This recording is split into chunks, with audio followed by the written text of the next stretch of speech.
तो हम बापू के चरणों में यही निवेदन करेंगे कि कभी समय मिले बापू तो बागेश्वर बालाजी के दर्शन करने भी पधारना।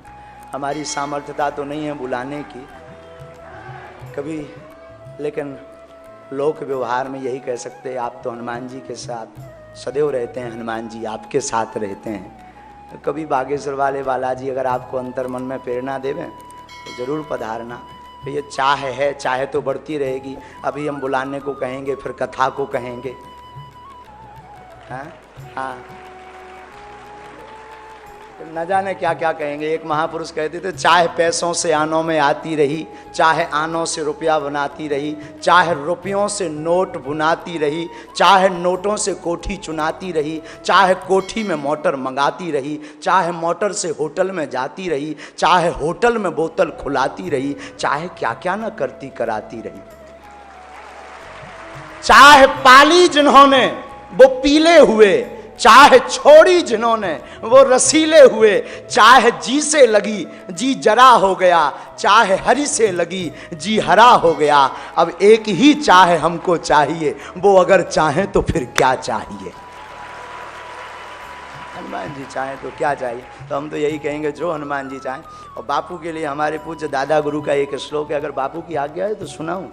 बापू आप चाय के बड़े प्रेमी हो, हमारे दादा गुरु भी बड़े प्रेमी थे, मिलती जुलती है। 40 चाय के पहले उनका श्री गणेश नहीं होता था। 40 से कम हो तो वो सोचते थे कि आज हड़ताल है।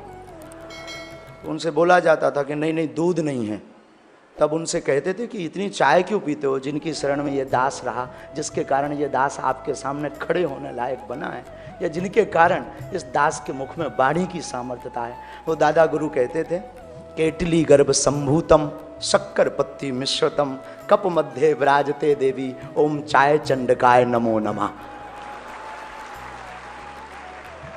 तो हमें खबर आई कि ऐसा हम गाड़ी में आ रहे तो पता नहीं कोई भीतर से कह रहा था कि बापू के पास जा रहे हो, ये श्लोक चढ़ा के आना अपनी तरफ से। हमने कहा अगर ना चढ़ाऊं तो बोले आकर के फिर मार चमीटा लाल करूंगा। अरे हमने कहा सॉरी बाबा, मैं जाके ही बोलूंगा, माइक ना भी मिलेगा हम जबरदस्ती छीन लेंगे। कहेंगे बापू बेट केटली गर्भ संभूतम शक्कर पत्ती मिश्रतम कप मध्य विराजते देवी ओम चाय चंडकाय नमो नमः।